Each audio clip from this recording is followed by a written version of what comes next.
And he says that the trouble in Nigeria is simply and squarely a problem of leadership. And that those who have had the opportunity of leading Nigeria have not served her well.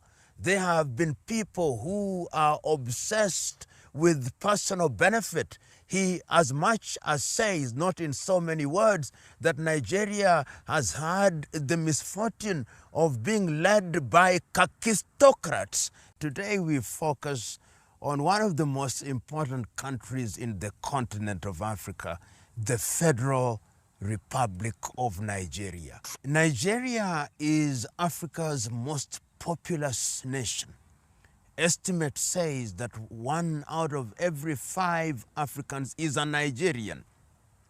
And the history of Nigeria is something that is as interesting as it is intriguing, even as we ask the question or pose the question, is Nigeria the future locomotive of the continent of Africa? In other words, we are asking ourselves, if Africa is to be great again, will Nigeria be the engine of that new movement? And I have no doubt in my mind that indeed it should be and will be. But let us ask ourselves, what has ailed Nigeria thus far? Starting very well, with some tension, even in the early days. Southern Nigeria, and of course one says southern to mean the area above the north, but in real context Nigeria was in the early days seen in terms of northern Nigeria, western Nigeria, and eastern Nigeria. And we used almost ethnic terms to define those particular territories, notwithstanding that Nigeria has many nationalities, in excess of 300 such nationalities, and perhaps even 500 languages. But in those early days, the northerners, who are preponderantly Muslim, produced leaders who were not very keen on the federation. And in this regard, I'm thinking of people like Sir Ahmadu Bello. On the eastern part, you had stalwarts such as Obafemi Awolowo. And of course, on the eastern part, you had stalwarts such as Zik of Africa, Nnamdi Azikiwe. And it is instructive that when Nigeria regains independence, is Nnamdi Azikiwe, who is the president, with Abubakar Tafawa Balewa, who is from the north. And no sooner has Nigeria regained independence than the tensions begin to emerge. And this is important because those nations then begin to undermine Nigeria's economic potential, culminating, as we know, in the coup d'etats in 1960s with Agui Ironsi, and after that culminating in the civil war, which pits the Biafra led by Dim Chukwuemeka Odumegu Ojukwu against the Nigeria federal government led at that time by Yakubu Gowon, and ultimately the surrender and the ostracization of an economic nature of the Igbo community. Nigeria then is troubled, and that trouble is one that has remained, and in the views of many commentators is what has held Nigeria down. Ethnic suspicion. The Hausa Fulani in the north, the Yoruba in the west, the Igbo in the east, and the other ethnicities, of course, find themselves caught up in these tensions. When one sees that, you can then begin to see why there are a series of coup d'etats that see the emergence of military leaders. If it is not Ibrahim Babangida, it is Buhari. If it is not Buhari, it is Abacha. And all these things have served to disrupt the economic engine that Nigeria would and should become. And then when Nigeria discovers oil, and sometimes it is known as the oil curse, Nigeria then forgets that it has other resources.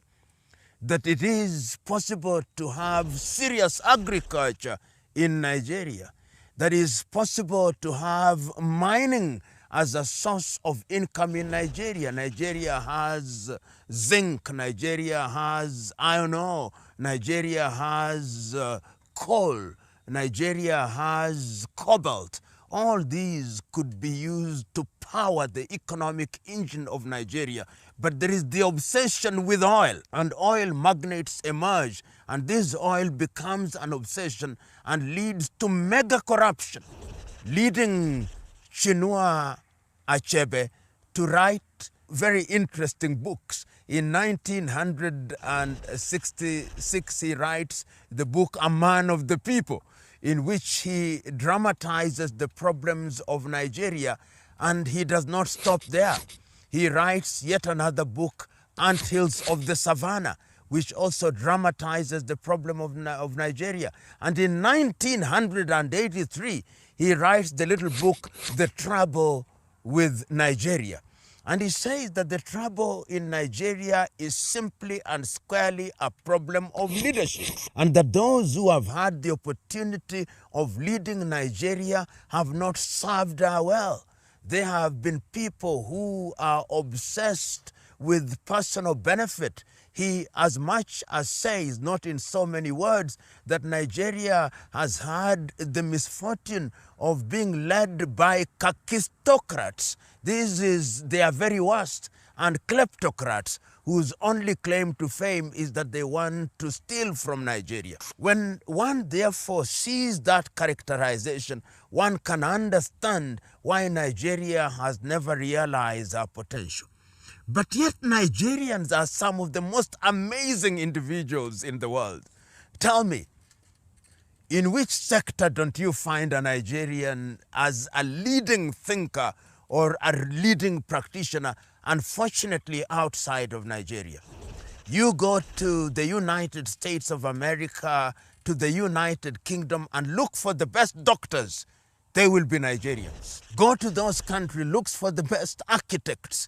They will be Nigerians. Go to those countries and look for the best engineers. They will be Nigerians. Even in the aerospace in Nigeria. And Nigerians are performing wonders in different parts of the world, but when they come back home, the environment is not enabling, with the consequence that they don't punch in their weight. They punch below their weight. I have had the occasion to say it on a number of occasions that when Nigeria says that is the second largest economy with a GDP of 500 billion United States dollars, they should not say it, because Nigeria in truth ought to be an economy which is at the very least 3 trillion United States dollars. Can it achieve it? Yes, it can. But what must it do in order to achieve that status, in order to be the true locomotive, the true engine of Africa's economic and political revival?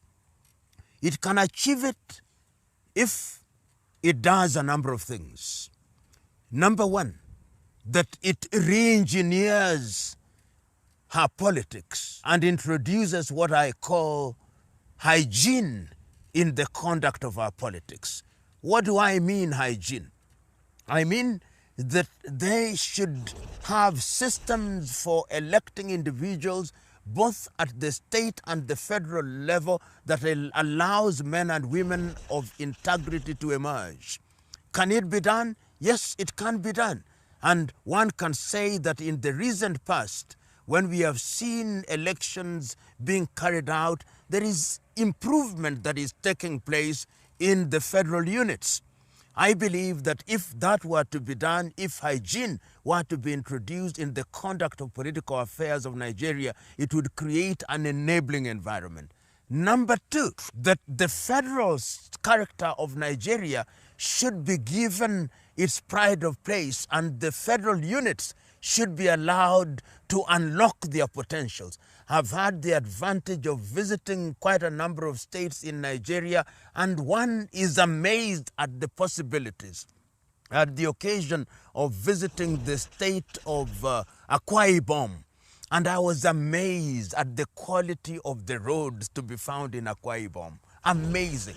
If one wants to benchmark, look at the roads, they are as well done as anywhere in countries where infrastructure is accepted as being the engine of economic development.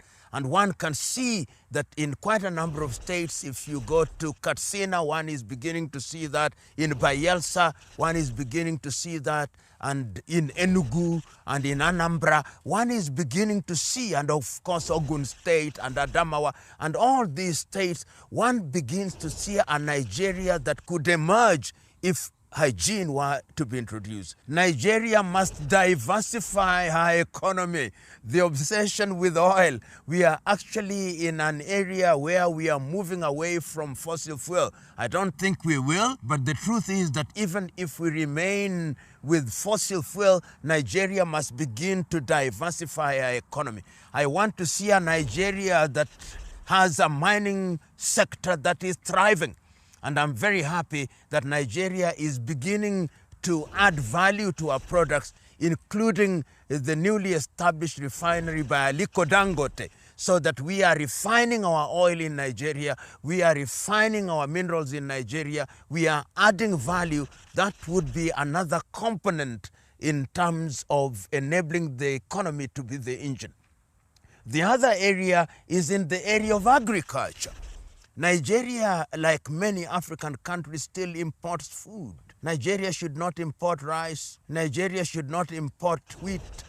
Nigeria should not import should not import chicken. If we were to ensure that Nigeria grows our agriculture, then I have no doubt in my mind that Nigeria can add value to the African continent. The other area is tourism. People don't know. You only have to visit places such as Benin. You only have to visit different places in northern part of Nigeria and in western part of Nigeria and in eastern part of Nigeria, and you will realize that Nigeria can easily receive more than 20 million visitors. And if it does that, then Nigeria would, as it were, be the engine that we want. And very lastly, in the area of technology, I remember during the presidency of Olusegun Obasanjo in Abuja, he started thinking about nuclear and aerospace. Nigeria, through collaboration with different friends of goodwill, should be in the nuclear space and in the artificial intelligence space.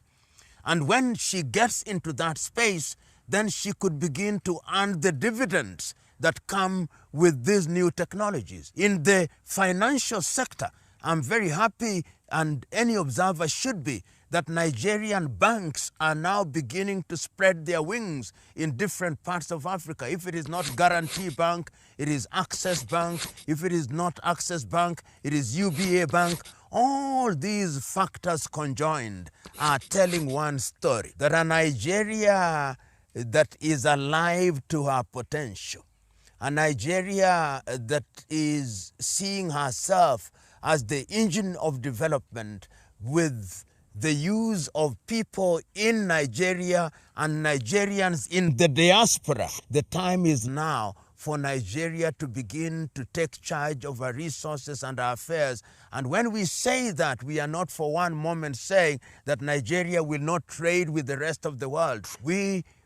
Nigeria will trade with the rest of the world, but in a manner that is not parasitic, but in a manner that is symbiotic. That is the lesson of history. It is the lesson of the world, that if you are not in charge of your affairs, you'll be dominated, and of course, you will be undermined. And when you are undermined, you will be weakened. And when you are weakened, you will be frustrated. And when you are frustrated, you will be enslaved. Nigeria can avoid that path for the sake of Africa.